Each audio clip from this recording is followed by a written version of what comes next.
اس امت میں یہ خلق قرآن کا جو فتنہ ہوا، عروج اس کو ملا تھا مامون الرشید کے دور میں۔ عبداللہ مامون بن ہارون الرشید یہ 170 ہجری میں پیدا ہوا اور 217 ہجری میں فوت ہو گیا تھا۔ مامون الرشید 170 ہجری میں پیدا ہوا اور 217 ہجری میں فوت ہو گیا۔ یہ جو مامون الرشید تھا اس کا واسطہ پڑا شیخ عبدالعزیز مکی رحمۃ اللہ علیہ سے۔ یہ مکہ مکرمہ میں تھے، سیاہ فام، مفسر، محدث، بہت بڑے عالم تھے۔ ان کو پتہ چلا بھی خلق قرآن کا مسئلہ انہیں شروع کیا ہے اور ہزاروں بندے قتل ہو گئے ہیں، تو یہ مکہ مکرمہ سے اپنے بیٹے کے ساتھ بغداد آئے۔ ان نے کہا میری خواہش ہے کو موقع ملے تو میں ایک مرتبہ مامون الرشید کے سامنے حق بیان کر دوں، خواہ بعد میں شہید ہو جاؤں۔ اب کیسے موقع ملے، بادشاہ کے دربار تک کیسے پہنچیں؟ ان نے اپنے بیٹے سے کہا کہ وہ مرکزی مسجد جہاں بادشاہ نماز پڑھتا ہے وہاں کھڑے ہو کے تو اعلان کر دینا کہ خلق قرآن کے مسئلے پر شیخ عبدالعزیز مکی بیان کریں گے۔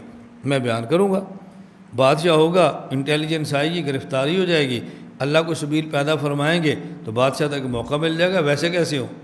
یہ ہے علماء حق، یہ ہے علماء حق۔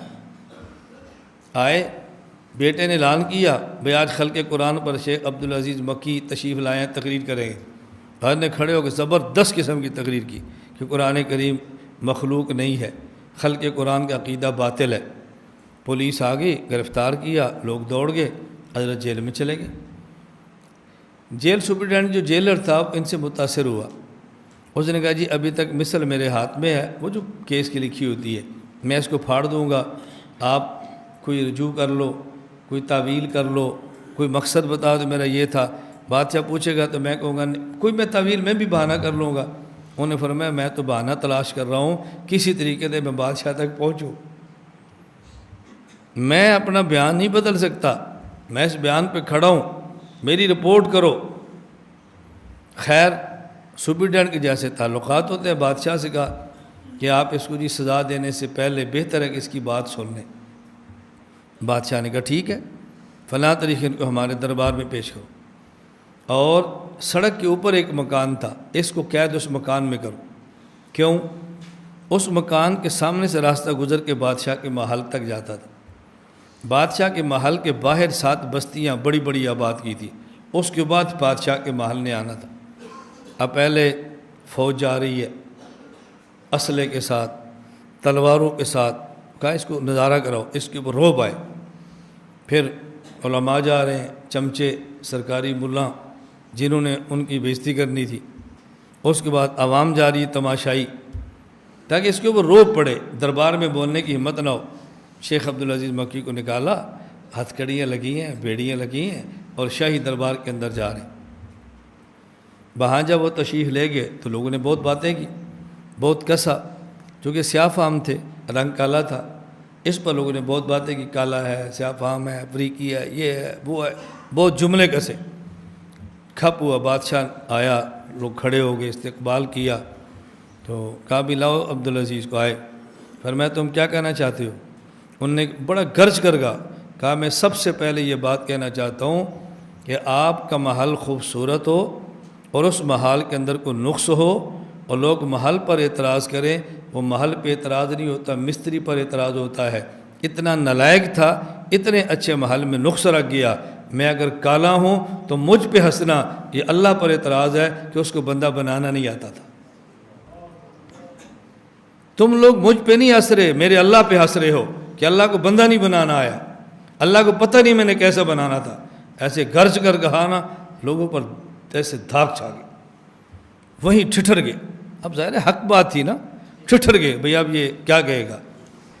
بادشاہ نے کہا تم نے ہماری عظمت کا خیال نہیں کیا، دربار کا خلاف نہیں کیا، خلافت کا خیال نہیں کیا، تمہارا حق یہ تھا کہ تمہاری گردن اڑا جاتی، لیکن ہم چاہتے ہیں کہ تمہیں گفتگو کا موقع دیں۔ خیری شکریہ، بسم اللہ پڑھو۔ اب معتزلی علماء تھے جو خلق قرآن کے قائل تھے، گفتگو شروع ہوئی، یہ دلیل دیتے، وہ دلیل دیتے، وہ دیتے اور یہ دیتے، مناظرہ تھا، رات بڑی دیر تک چلتا رہا۔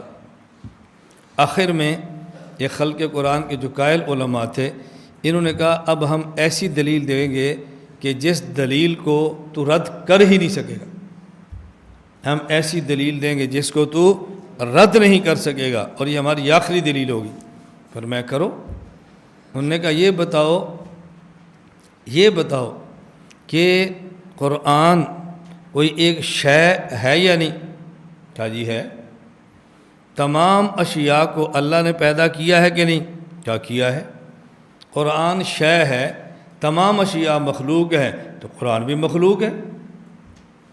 اب لوگ ایسے ہنسے کہ شاید اس دلیل کا جواب ممکن ہی نہیں ہوگا۔ حضرت فرمانے کے قرآن کریم میں ہے اللہ تعالیٰ تم کو اپنے نفس سے ڈراتے ہیں، یحذرکم اللہ نفس، اپنے نفس سے۔ بتاؤ خدا کے نفس قرآن سے ثابت ہوا کہ نہیں؟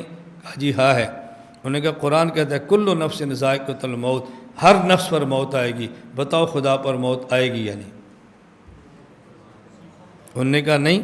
کہا جس طرح اللہ کی ذات ہے کہ نفس ہے، ہر نفس پر موت آئے گی، مگر نفس خدا اس سے مستثنا ہے، اسی طرح ہر چیز قرآن بھی شے ہے، ہر اشیاء مخلوق، تمام ہر شے مخلوق ہے، لیکن قرآن ایک ایسی شے ہے جو اس سے مستثنا ہے۔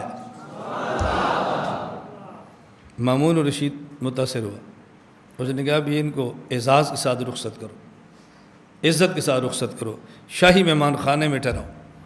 شاہی مہمان خانے میں پھر ٹھہرے۔ اب لوگ آ رہے ہیں، پوچھ رہے ہیں، مناظرہ اور رداد چل رہی ہے۔ شیخ فرماتے ہیں میں جب تک شاہی مہمان خانے میں رہا میں مناظرے کی رداد لکھتا رہا۔ جب مکمل ہو گیا تو میں نے کہا اب ہم مکہ جاتے ہیں۔ تو بعض نے لکھا ہے کہ مامون الرشید ان کی وجہ سے متاثر اتنا ہوا کہ اس نے بندوں کو مارنا چھوڑ دیا۔ عقیدہ نہیں بدلا لیکن مارنا چھوڑ دیا۔ بعض کہتے تائب ہوا تھا، قتل چھوڑ دیا۔ اور شیخ نے کہا کہ میں اس لیے یہاں پر آیا ہوں کہ تم نے ہزاروں بندے ایک ایسے عقیدے پر قتل کر دیے ہیں کہ جو عقیدہ باطل تھا۔ یہ ہزاروں خون تمہاری گردن پر ہیں، تم کیا خدا کو قیامت کے دن جواب دو گے؟ دیکھو اس طرح للکار کے کہنا یہ چھوٹی بات نہیں ہے۔